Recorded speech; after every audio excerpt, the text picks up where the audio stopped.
जाते हैं। दूसरी तरफ अब कर्नल भी इस जगह को उड़ाने के लिए एक बॉम्ब गिराने का ऑर्डर दे देती है और जब वहाँ बॉम्ब गिरते हैं तो यहाँ डैन के बहुत सारे साथी भी मारे जाते हैं, जिसमें डैन भी खुद बेहोश हो जाता है और फिर जब उसकी आंखें खुलती हैं तो वो एक आर्मी मेडिकल टेंट में था और इसमें उसके साथ उसका एक दोस्त भी बच गया था। जब ये दोनों बाहर आते हैं तो इन्हें पता लगता है कि उनका एक और साथी बचा हुआ है। जब ये दोनों उससे बात करते हैं तो इन्हें पता लगता है कि उसे कैंसर है और वो इस जंग में तीसरी बार आ रहा है क्योंकि वो कैंसर से मरना नहीं चाहता है। वो कहता है कि अगर उसे मरना है तो जंग में शहीद होकर मरेगा। जिसके बाद यहाँ कर्नल आती है। डैन जब उससे मिलता है तो उसे पता चलता है कि वो उसकी बेटी ही है, जिसे देखकर डैन बहुत खुश होता है और वो उसके गले लगना चाहता था पर वो उसे रोक देती है और फिर वो डैन को बताती है कि उन्हें व्हाइट पाइक्स को पैदा करने वाली फीमेल व्हाइट पाइक्स का लोकेशन मिल गया है और अब उन्हें उसे पकड़ना है ताकि वो लोग जान सके कि उन्हें मारा कैसे जा सकता है। अब इसके बाद डैन और उसकी बेटी बाकी के सोल्जर्स को लेकर उस फीमेल व्हाइट पाइक्स को पकड़ने के लिए निकलते हैं जो कि जमीन के अंदर गुफा में रहती थी। ये सभी लोग जब उस जगह पर पहुंचते हैं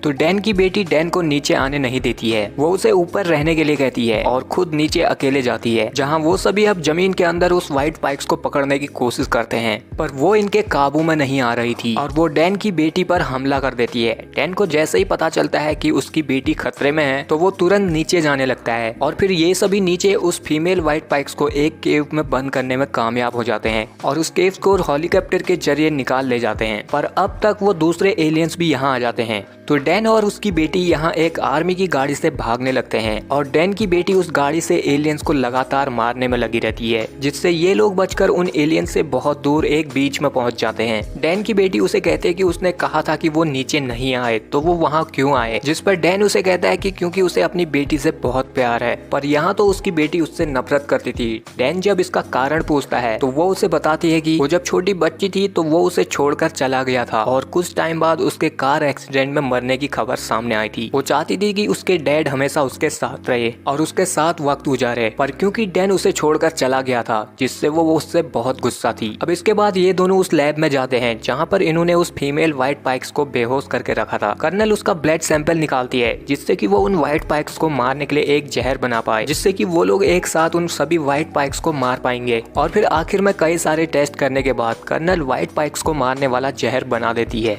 पर इनके पास उस जहर को ज्यादा मात्रा में बनाने के लिए इतनी ज्यादा रिसोर्सेज नहीं थे। इसलिए वो डैन से कहती है कि वो इस जहर को लेकर वापस 2022 में जाए ताकि वो इसे वहाँ बहुत मात्रा में बना सके और फिर वापस फ्यूचर में आकर इन व्हाइट पाइक्स को मारने में उनकी मदद करे। पर तभी वो फीमेल व्हाइट पाइक्स होश में आ जाती है और वो चिल्लाकर अपने सभी एलियन साथियों को सिग्नल दे रही थी, जिससे अब यहाँ पर बहुत सारे तादाद में वो एलियंस हमला कर देते हैं। इसलिए अब कर्नल डैन को पास्ट में भेजने के लिए उस मशीन को स्टार्ट कर देती है और फिर यहाँ इन व्हाइट पाइक्स से लड़ने में डैन की बेटी भी जख्मी हो जाती है, जिससे डैन बहुत घबरा जाता है और वो अपनी बेटी से कहता है कि वो अब वहाँ वापस नहीं जाएगा, व्हाइट पाइक्स से लड़ने में उसकी मदद करेगा। पर उसकी बेटी उसे वो टॉक्सिन देकर कहती है कि उसे ये लेकर पास्ट में बहुत ज्यादा तादाद में बनाना होगा ताकि जब एलियंस उन पर हमला करे तो वो लोग उनका सामना कर सके। तभी यहाँ एक व्हाइट पाइक्स आता है जो डैन की बेटी को अपने साथ खींचकर ले जाता है। डैन भी अपनी बेटी को बचाने के लिए नीचे कूदता है पर उसका अपने प्रेजेंट में जाने का टाइम हो गया था, इस वजह से वो वापस 2022 में गिरता है और फिर वहाँ जब उसकी आंख खुलती है तो वो बहुत दुखी होता है और वो अपने सामने यूटिनेट हार्ट को देखता है, जिसे डैन वो टॉक्सिन देकर बहुत ज्यादा मात्रा में बनाने के लिए कहता है ताकि वो इन्हें फ्यूचर में ले जा सके।